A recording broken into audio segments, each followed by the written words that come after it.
What's going on YouTube? It's Eli with Common Sense, and I hope you are having a fantastic day, evening, or whatever you're watching this. Fragrance brands will create wonderful brand new releases. A lot of times these companies will create different versions and will just update some of the notes to make it smell a little bit more modern or just put a little bit of a twist on it. And these are 10 of my favorite fragrance flankers. So let's get into it.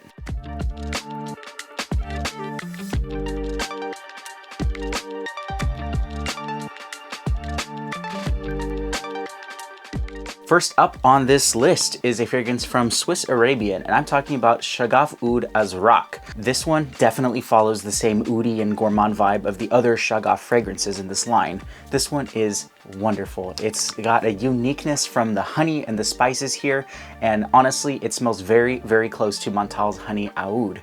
It shares that honey, that kind of warm oud, kind of gourmand vibe, but man, this does it in a slightly different way. It smells smoky. You have a wonderful amber and spiced vanilla, but it also at the same time kind of smells like a buttery baked dessert with cinnamon and honey in there. It just smells absolutely delicious. There's something a little bit floral in the air and on the strip when you smell this, but honestly on skin, it is much more gourmand and impressive. But this one, it's got a really interesting kind of masculine, almost kind of gourmand candle vibe from that smoke and the honey and the gourmands here. Just a smoky, slightly boozy dry down that keeps the honey and the oud the entire body. This one is a great addition to the Shaghaf line, and this one is Shaghaf Oud Azraq. Good old classic Davidoff cool water. Something about this fragrance is just so invigorating, aquatic, and just classic and timeless to me. It honestly, it always keeps me at ease and it just relaxes me and I feel ultra fresh whenever I smell it. However, this one, Davidoff Cool Water Pacific Summer, in my opinion, is far better. This one takes the best-selling kind of aquatic and fresh qualities of the original cool water, but it ramps it up to 11. This one has got an ultra fresh tangerine, lemon, and grapefruit vibe up top, but honestly, it's got a really nice heart and base to it as well. That's ultra green and vegetal. So this one is how I imagine the color aqua and blue would smell like in a fragrance. Often a lot of the blue fragrances that you find today have a far more dark and kind of heavy sweetness in addition to the citrus freshness, but this one is a bright and creamy citrus. The creamy sandalwood and the tangerine and the lemon just give a wonderful kind of natural lemon meringue quality to this one. Juniper and basil just keep this one slightly vegetal, but the mint also gives it a bit of a body and keeps it stronger. This one is my favorite in the Davidoff Cool Water line, and that one is Pacific Summer. The next fragrance has been around for quite a while, but it is definitely worth every cent. I'm talking about Acqua Essenziale Colonia from Salvatorre Ferragamo. So while the original is a little bit more heavy in the lemon leaf, the mint, and the lavender, this one, you basically lose some of that mint and instead you get more of an aquatic kind of soapy vibe. This one is more of a barbershop kind of fougere vibe, but this one reminds me a lot of Acqua di Parma Colonia.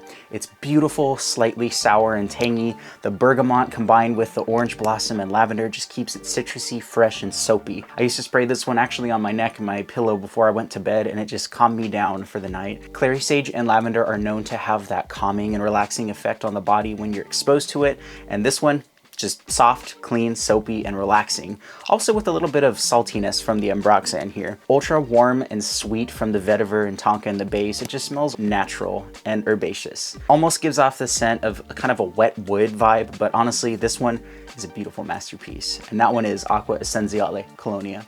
So when you hear the house Dolce & Gabbana, what comes to mind? Probably the one or light blue. This one is Dolce & Gabbana's The One Gray. Gray shares the tobacco, grapefruit, and coriander of the original The One, but it adds a creamier, fresh quality here. You get vetiver, labdanum, lavender, and geranium, but you also lose a little bit of the orange blossom and the ginger in the original one.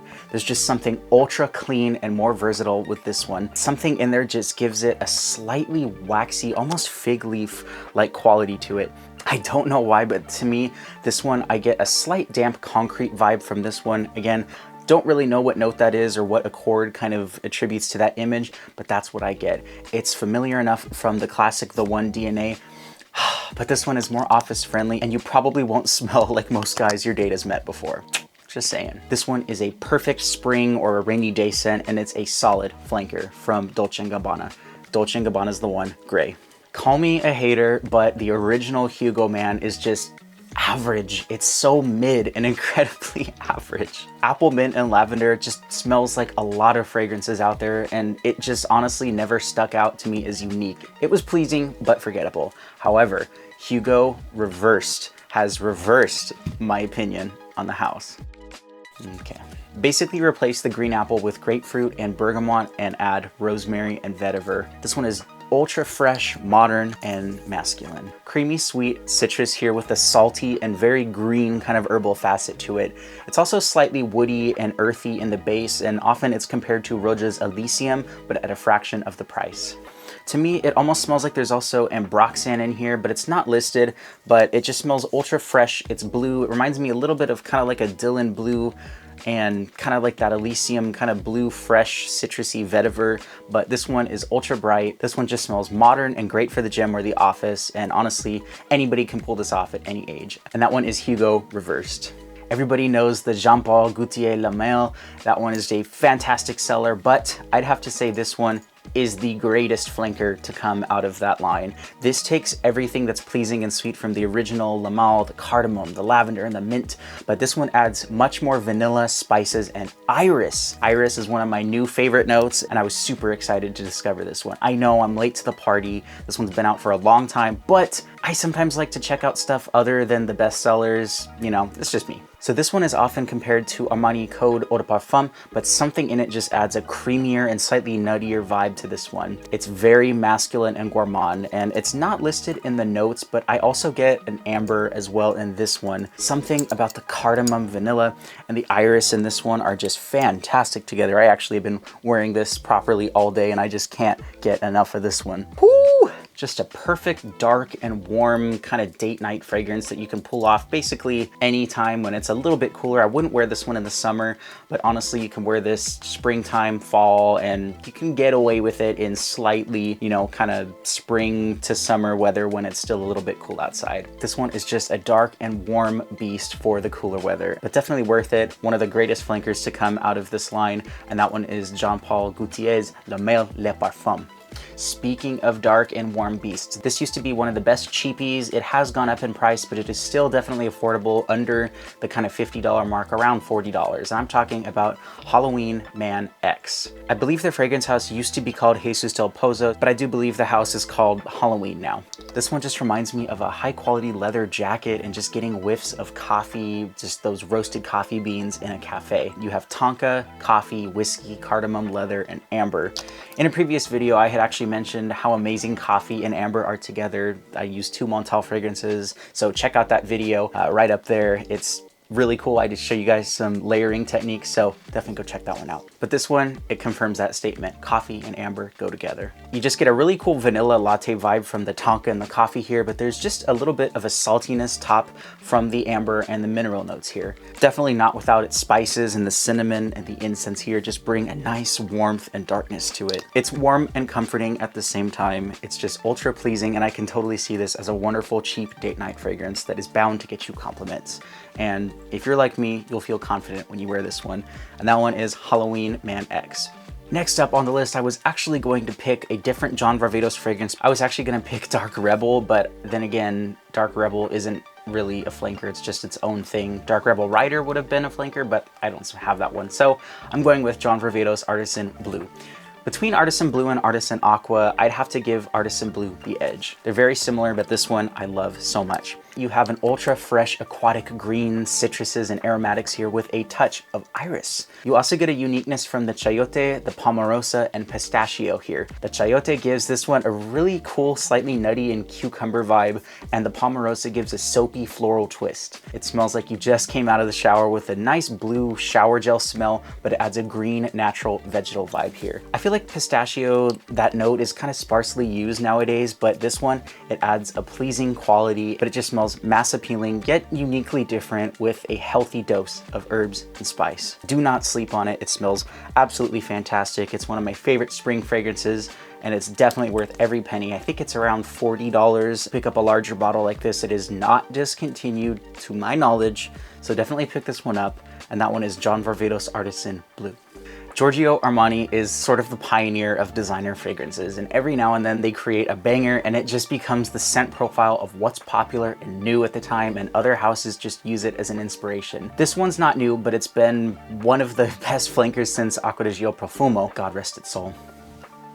You cannot walk into Macy's without smelling this in the air, but that just shows how important this release was. And I'm talking about Acqua Profondo. They did release the newer Profondo Lights flanker that just came out about a summer or two ago, but this one, it does it for me. Profondo actually means deep in Italian, so imagine this as Acqua deep, like a deep blue sea. This one is perfect for spring and summer. It's got a marine-like saltiness with a wonderful mineralic citrus and wood. You also get a really, really bright bergamot and green mandarin here, but the rosemary, the cypress, and the musk give it a really interesting earthy and dusty kind of wood smell. And you get that sweetness, again, from the bergamot and the green mandarin, but honestly, it's blended really cool here. It smells modern, it's citrusy, it's bright, marine, and it keeps that muskiness from the original, but it does it with a twist from that cypress and some of the other fresh notes as well. Yeah, that mineralic facet to this one is just fascinating to me. This one is just a timeless flanker of a classic, and that one is Acqua Profondo. Sadly, the last one on the list is discontinued, but you can still find it used on Mercari and on eBay. A funny story, I actually found a bottle of this on a Sephora shelf, and of course the clerk who helped me told me that it was discontinued. I tried to purchase the 2/3 full tester, you know, as the price of a new 100 ml bottle of YSL L'Homme, but they sadly couldn't, and they had to take it to the back where I assume they just trashed it. Damn. Probably should have checked the trash can in the back afterwards. Is it really worth it? Probably. I tried finding this one on Mercari and all the listings were well over $140 despite being used. I know it's pricey, but I actually found this one. It was listed as the original YSL L'Homme, but the picture clearly showed it as this version. And I'm talking about YSL L'Homme Ultime. I scooped this one up quicker than even Jeremy can recommend Nautica Voyage. Just incredible, this one.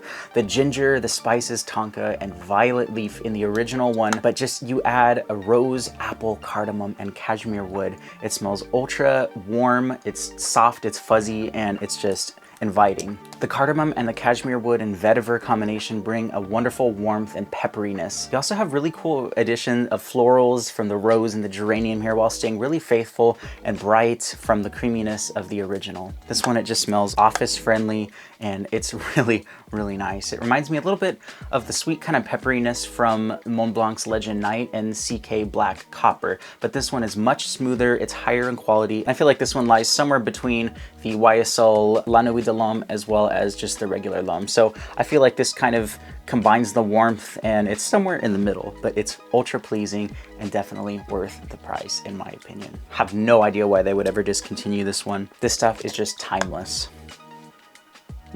And that does it for my 10 fragrance flankers that I love and are near and dear to my heart. I hope you all enjoyed this video. Please consider liking this video if you enjoyed it. If you are new to the channel, I'd love to welcome you, and please consider subscribing because I put out lots of videos. I love talking about fragrances and I'm just very passionate about this, and I love interacting with this community and being able to contribute to it. Also, if you are a regular, I'd love to chat about any fragrance flankers that you can suggest to me. Again, thank you so much for watching. I have been Eli with Common Sense, and until the next time, bye-bye.